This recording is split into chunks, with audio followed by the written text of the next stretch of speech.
You get to go places without leaving the comfort of your home by just reading. You get to feel things by going into someone's thoughts is through books. Even the simple act of making eye contact with your child, of talking with your child in the morning, putting your child to bed, telling a story, working that sort of interaction, anything that moves a child into that sort of ability to communicate, right?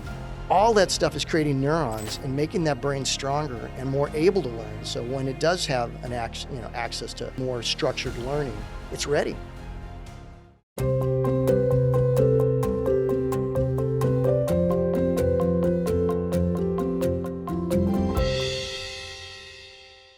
Good morning and welcome here at Texas A&M International University.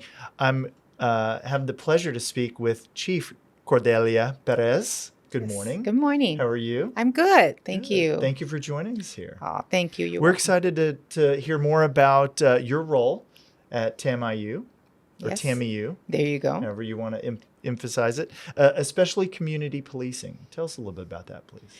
Yes, sir. So I've been the chief of police here at TAMIU for 2 years.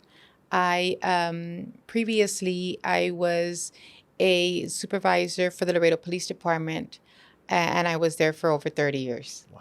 Yeah, I know. Yeah. So what I do is obviously I am the supervisor for the police department here at the university. We oversee the safety and security of our students, of our faculty, or of our staff. I believe heavily in the principle of community policing and engagement.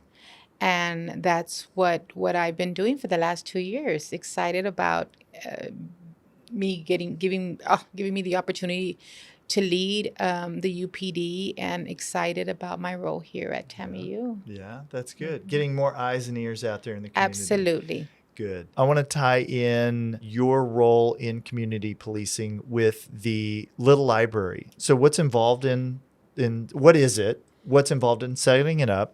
And why did you choose to set one up in front of your station? I will be really honest with you. I had seen a little library in my neighborhood where I live, but I had never really looked into it until I came here to the university. And I met a dean, Dr. O'Mara, who introduced me to the little library, and we spoke about it. And he told me about what it did for the students here at TAMIU, and I love the idea. It ties in heavily with community policing because last year I was able to get a little library right in front of the station, and it engages my officers with students, with faculty, with staff. My building also houses the mailroom, so I get daily visitors every single day. Yeah. And that is such a benefit to UPD because, historically, police in general sometimes only get called when someone's in crisis. When they need it, yeah. They've had a car accident, somebody stole something, Traumatic. Yeah. they're having an argument. But that engagement with the police goes such a long way if they trust you. And this little library. You're bridging that distance, I want to say. Absolutely. Right? And this little library, what it did was it humanized us as police officers. It showed we cared. It showed we read. Yeah. And it showed that we Most were importantly. engaged. Yes. And here at TAMIU, we're big on community engagement. And so that's very important because our community, which is our students, faculty, and staff, and our visitors are our eyes and ears out here. We can't do everything by ourselves. No police department can. They need the community. And that's what we're doing. And the little library is one way to do this. You're promoting the partnership Absolutely. right between the police department Absolutely. and the community. Yes, and the sir. little library is just another excuse to drop by. And Yes, absolutely. And there's all kinds of books. Yeah. And they can take a book or leave a book. Yeah. And if we put children's books in there too, so if it's not for them and it's for someone at home, a little one at home, Yeah. that's great. I was invited all the time to read to elementary students. Yes. And so I loved it. And so I put some of those books in there. Mhm. And so, they're not there anymore. So I imagine someone's reading them at home. Yeah. But that's what it's for. So let's talk about that. You're going to the classroom, right? So what other community policing events, like you going in reading in the classroom, are you engaging with parents and therefore their children? Yes. So here at the university, we have a parent orientation. And so we talk about all of the services that our police department does. Mhm. And it's not only about safety and security, it's also about engagement. Mhm. And so we tell them, like, we have programs like assistance if someone gets hurt, they need a ride.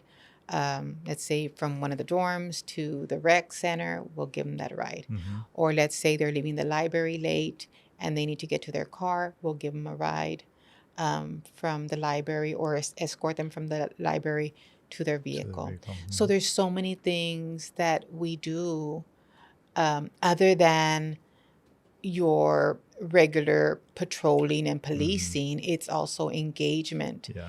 And we also The talk, non-emergency engagement is what comes to mind, right? Right, It's the not just the non-emergency. trauma and the Right, worst case right. scenario, but give me that safety and security blanket to your point. And I'll use your example of getting from point A to point B safely on the cover of darkness, where normally I would be scared, or Right. maybe I wouldn't even go to the library to get the education that I probably should exactly. because I'm too scared. Exactly. Our Yeah. library is a great resource center for our students, and it's open late.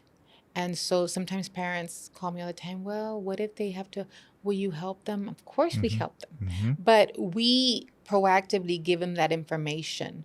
They don't even have to ask. They already know because I've already told them, hey, we are here for them. Mhm.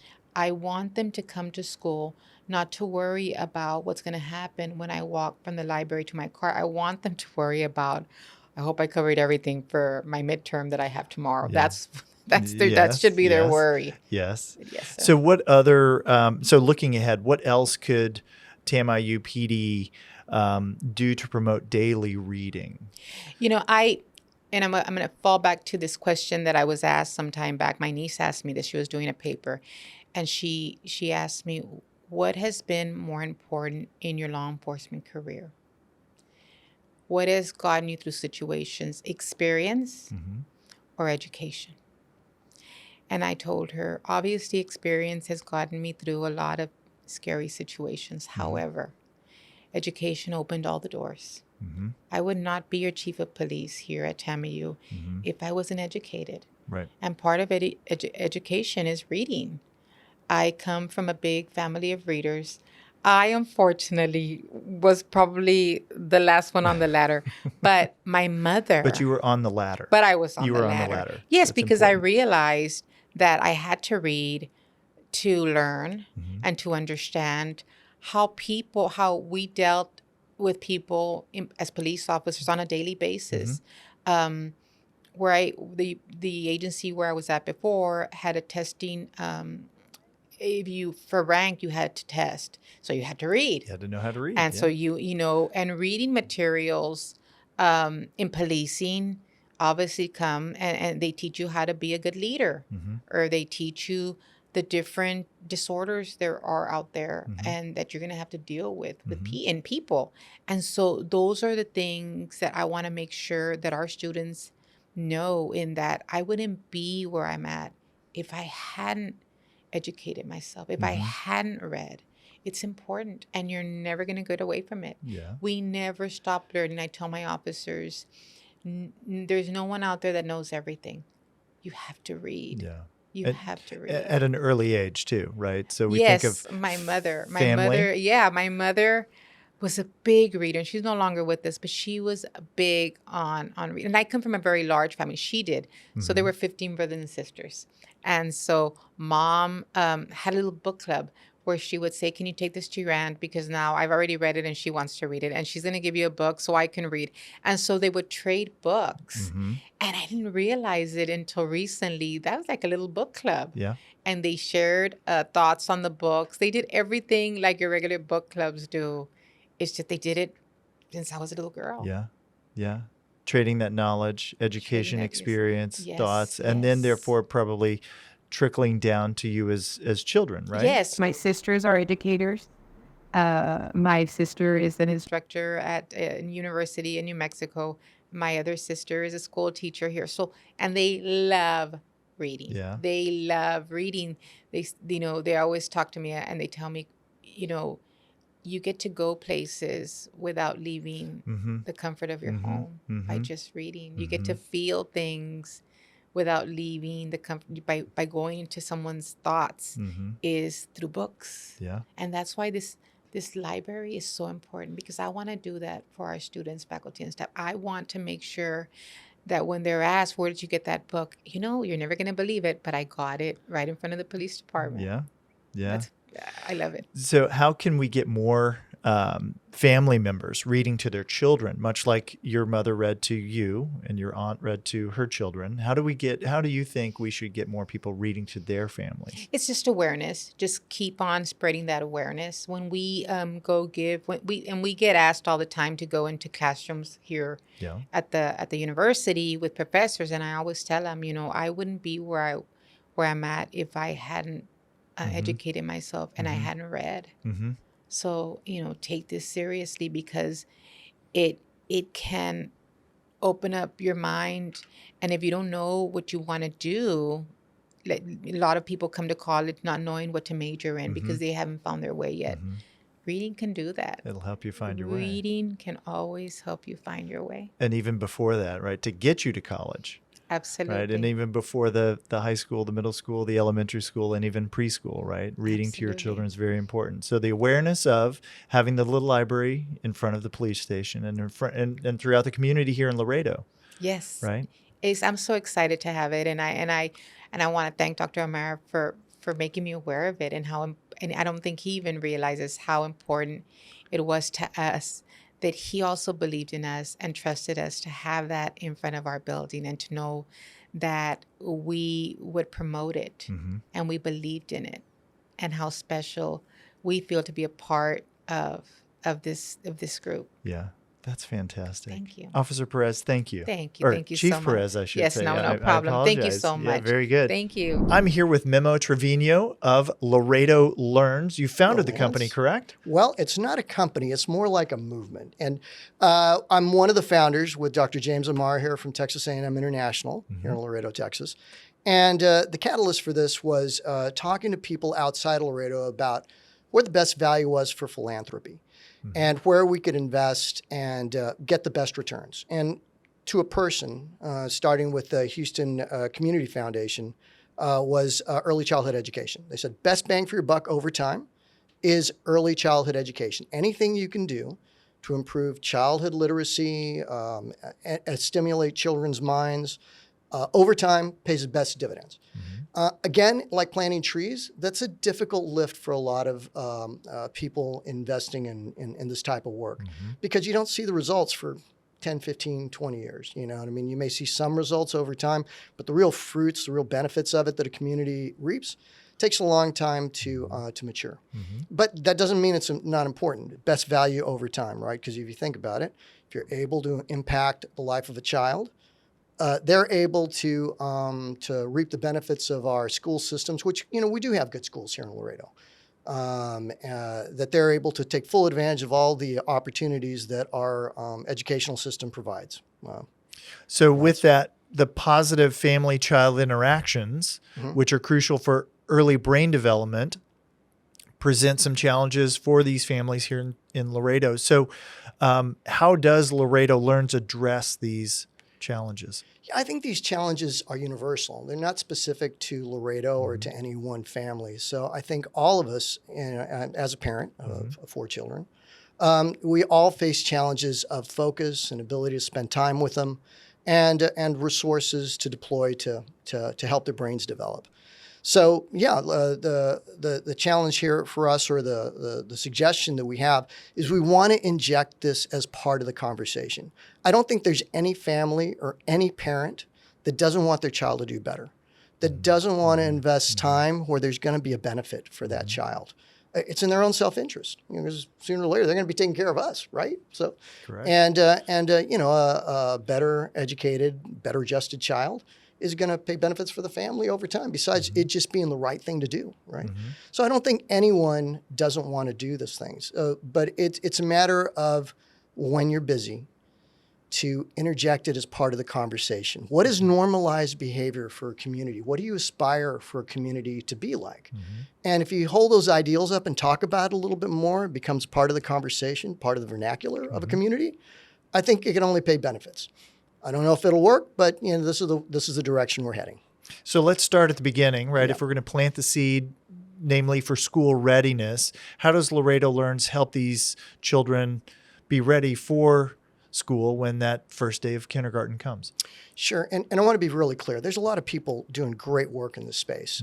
There's a lot. Our school systems are doing work for this. There's a lot of community volunteers doing work in this. What we're doing is just augmenting it and trying to get it out a little bit more. So, what are those things that we can do? Was that the question again? Just bring me back, Lance. Yep. Here for a So second.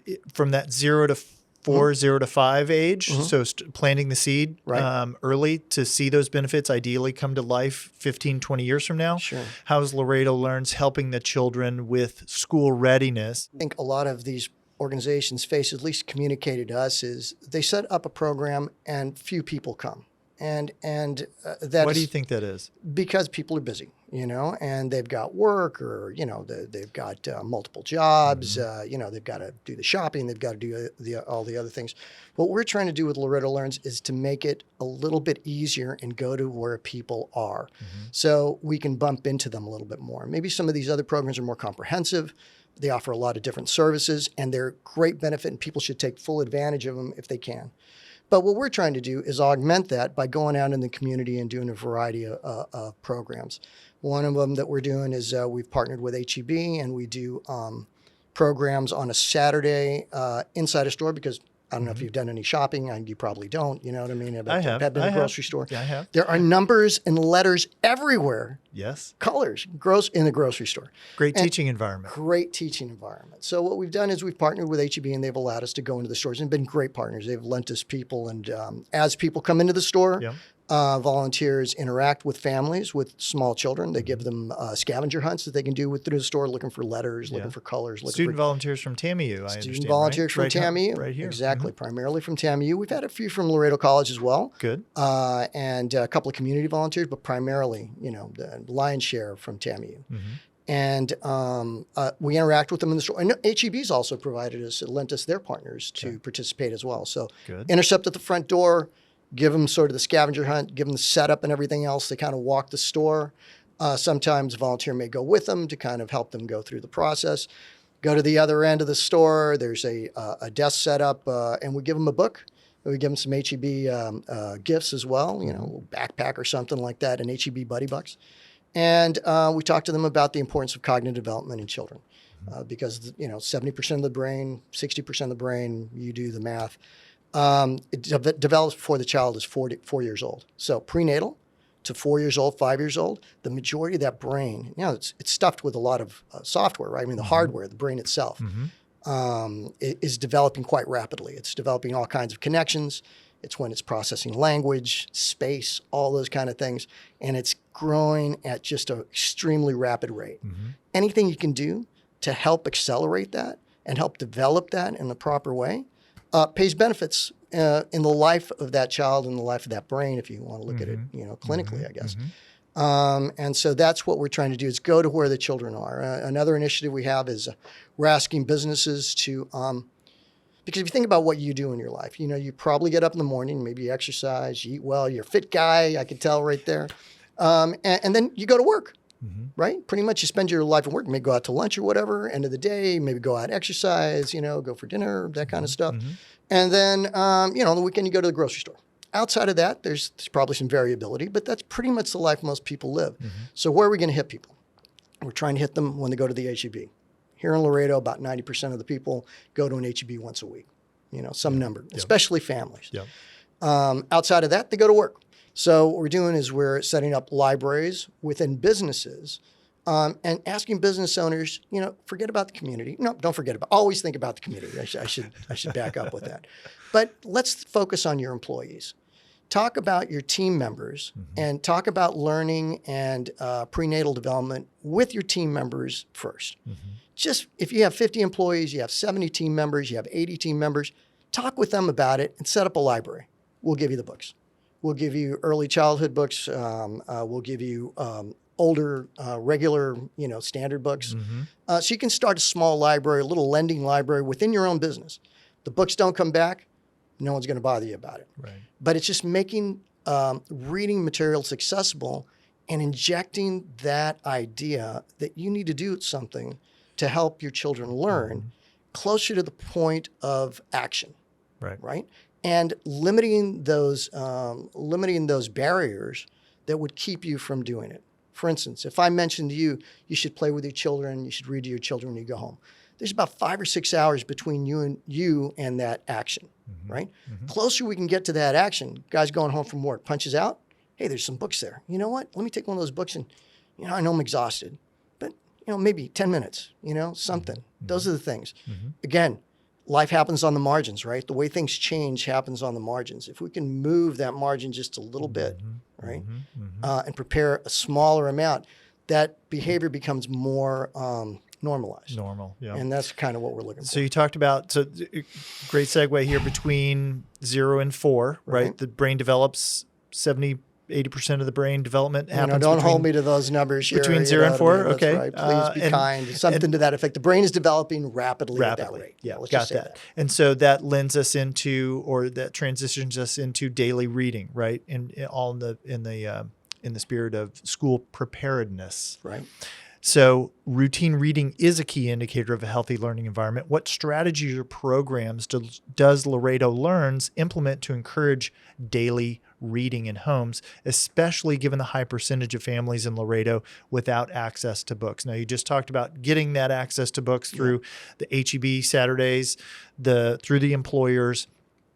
What other strategy or programs does Laredo Learns implement to encourage daily reading in homes? And I might mention, too, the city of Laredo itself has agreed to do about 20, 25, 27 libraries within their departments as well.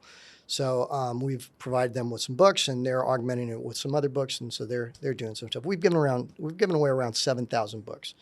So if you think about it, 7,000 books in what period of time? Since I would say 6 months, I guess, something like that. Okay. Yeah, 6 months, something Short like that. amount of time. Yeah. You're helping reduce and or eliminate book deserts by doing this, would you say? Yeah, we're doing that. But if you think about sort of a ripple in a pond, right? We're throwing 7 little stones out there. I don't know what's going to happen. You know what I mean? I don't know what's going to happen with these books, but they're out there. They're glowing, out there in somebody's home, if the book's there. And the great thing about books, and there is a lot of great free material online that people can access. And they say, well, why give a book? Because we have these phones and all this other stuff. But it's the tactile thing, because when you develop, your mind develops, it's not simply that you're reading something. The simple physical act of movement and also the connection between caregiver and child, those things are as valuable as that, as that sort of seeing the letters, processing that stuff visually. It's that connection with someone else that allows that brain sort of that comfort zone to kind of grow and expand in positive ways. And so anything we can do to add the connection, and to be honest with you, look, we're realistic. Parents don't read to their children every day. Look, I get it. They're working, right? But what we're saying is, even the simple act of making eye contact with your child, of talking with your child in the morning, putting your child to bed, telling a story, working that sort of interaction, anything that moves a child into that sort of ability to communicate, right? Yeah. All that stuff is creating neurons and making that brain stronger and more able to learn. So when it does have access to more structured learning, it's ready. It's ready. It's done the groundwork, right? It's done a few miles, so it's not running that marathon without having a few miles under its belt. Yeah, they're eager for that engagement, right? To your point, exactly. The interaction, the eye contact. That's right. Showing that that you care for your child, right, and getting them to light up and be excited. Let alone spending 10 minutes with them just reading to them, right, in a book. Yeah, and Lance, I don't pretend to be a clinician or a university professor by any stretch of the imagination. But I do think that we should try things, that doing nothing is not a way. Not a If good something's option. going to change, Yeah. something has to be done differently, Yeah. right? And this is a relatively small investment. It's a relatively small opportunity, but it's possible. But with a big outcome, Huge. right? Huge. Small investment for a big outcome. I think so. And if people do small lifts, like for instance, one of those business owners says, you know what? I'm going to stock my own library. You know what I mean? I'm going to get behind this. I'm going to do something different or whatever. Or somebody else does some kind of small book fair when their customers come in. Yeah. Those are the kind of things that we hope will generate some momentum. And over time, it hopefully becomes bigger than the catalyst that started it. And it's not just for the parents. No. They're caregivers, right? Grandmothers, grandfathers, neighbors, relatives. That's right. Who are also spending time with these children who can Exactly. take a lap around a book, right? That's right. 10 minutes, 15 minutes. And give Siblings. them that engagement that they're looking for. Siblings. Siblings. Yep. Yeah. No, you're spot on with that. One of the things we've learned, because we have done a variety of studies, we have gotten some grants to do some studies about best ways to evolve this, because this has evolved over time. We've tried different things. Yeah. But you're spot on with that most of the caregiving goes on from other parents, not just the parents.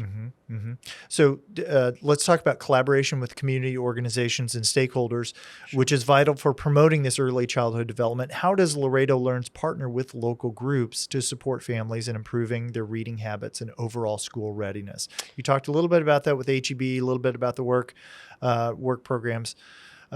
What other collaboration with community organizations? Well, Lance, we have going you on? booked 5 weekends in a row coming up here that you're going to be reading at our local library. And so thank you very much for offering to do my that. pleasure. No, but everyone is Laredo Learns. And so I one of the things is you think about this, that somehow structured and in a box.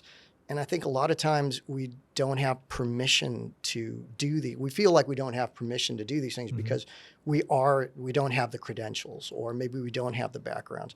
I think, but this stuff is intuitive. So if we can get more people to talk about these things and to reach out and work with families, provide them the tools. So the City of Laredo is a great partner. HEB has been a fantastic partner. TAMIU, forget about it. I mean, they're one of the, without them, this would not have been possible. Right.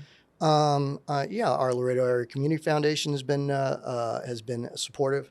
So that's and one of the things that we've been building this slowly. So it's not, we don't want to promise more than we can deliver. This is not going to change the face of education in Laredo overnight, right? And who knows, 10 years from now, it'll just be fizzle down. But hopefully some of this sticks. And Laredo is recognized as a learning city. Right now, we're the largest port in the United States. Great place to do business. But we want people to know that Laredo is also a great place to live and raise families. Yeah. Because it is. I mean, we've got pretty good schools. TAMIU is a well-known and highly respected higher education. And so if you think of a Jenga tower, right? And at the top, you got TAMIU and Laredo Community College. Both of them highly acclaimed, highly regarded, evidence, to back that up. Then you go to our public schools. Our public schools are good. All right, they rate high. We have a lot of blue ribbon schools here per capita, one of the highest blue ribbon schools per capita in the state. And our teachers stay in long. Sure, every school system, every educational program, everything has challenges. Sure. And there are a lot of things we can be doing better, no doubt about it. But if you get to the bottom of that Jenga tower, right, and you think about all those pieces that are missing from the top, you get to the base of that. The base of that is where it's missing the most tiles, and it's more hit and miss. And it's not because there's no desire; it's because families are challenged. 2-income families, working hard. Trying to make it through the week. Those secondary caregivers. Maybe an aunt or a grandma. They're tired. I mean. So that challenge, anything we can do to put a few more pegs on the bottom of that Jenga tower, make it a little stronger. Make it a little stronger, make it a little more stable, and hopefully they can take full advantage of that stack of education resources through their life, and through that, make Laredo known as a learning city, because that's the reality we live here. We know Laredo is a great place to live and raise families. So I'm going to use your Jenga tower analogy, Sure. if you wanted to add on to the top of that, right? So looking into the future, what are some of the goals for Laredo Learns in terms of increasing access to books and early learning resources? And maybe how do you plan on building on those successes to ensure more children in Laredo are prepared for school through positive interactions and daily reading? I think for me, the ideal goal would be that a much broader segment of the population of our people who live here, and this is across the country. Rice University, as a matter of fact, today is having a brain development seminar or meeting of some kind from people all over the state, and people are starting to look at brain capital as something that drives communities, drives cities, and drives countries. So for me is that more people are aware of how important prenatal to 4 is. We think about the brain developing sort of in a linear basis, but it actually doesn't. I mean, if you don't lay that groundwork, development itself, learning, we learn throughout our lives, but the brain, because it's developing so rapidly, the more we can do to stimulate it at the beginning, the difference is running downhill versus running uphill later on for that person. Right. Right. I think that learning happens throughout our life. We should be constantly learning, but the more attention that we pay to that early period, the first step, at least be aware of that. So when you're with your child, because look, we spent a lot of time with a kid, but I wasn't aware of how important that piece was. We can catch up later. We can do. Not to say that my kids are great; they're doing fantastic. But yeah, that's the challenge. So more people aware of that period, because I do believe that people, if they're aware of it, they will take action. Yeah. They won't be able to spend 100% of their time doing it, but I'm talking about, adding 50% more time spending to playing with their kids a little more, catching a ball with their kids, you know what I mean? Yeah. Anything that they can do to. And what about for those who aren't direct parents, right? Who are, but who are uncles or aunts, who have brothers or sisters who have children, right? So have influence in those child's lives. How do we get those folks involved, right? I'm thinking of the folks who are walking in HEB without their children, or who maybe have old adult children. How can they get involved? How can we build awareness for them? Yeah, that's a tall order, isn't it? That's the challenge that we're working. We're working on the top of the Jenga pile. Yeah, exactly. Right? So, I mean, Lamar Outdoor has given us some boards, and we bought some truck or some bus stop backs. Yep, advertisement. Say, read with your kids, play with your kids, draw with your kids. Any interaction with the kid, we've got some outdoor going up. But it's just, it really, the only way this becomes something that's sustainable over time is word of mouth. Right. And yeah, we can spend a lot of money on advertising and everything else, but that's not sustainable. The only thing is that slow burn that builds. It says 5 years from now, oh yeah, child's brain from prenatal to 4, you walk down the street and you ask people that you randomly run into, and they're aware of that. Right. If bigger percentage of people do that, then this has been successful. Right. And so we'll keep plugging away at it and see what happens. Excellent. So for those who want to find out more information online, where would they go to find that? They would go to LaredoLearns.com. TAMIU has a website that they've been kind enough to set up that has a variety of resources available to parents. And I would just recommend and encourage for people to play with their children. Yeah. Play with their children, read to their children, wash dishes with their children, anything that stimulates some type of activity with them, positive interactions, and be kind to each other. Make memories. Yeah, very good. That's it. Memo Treviño, founder of Laredo Learns. Thank you for spending time with us here today. Lance, it's been a pleasure. That was fantastic. For more information, be sure to like, subscribe, and check the information linked below the video. Thank you.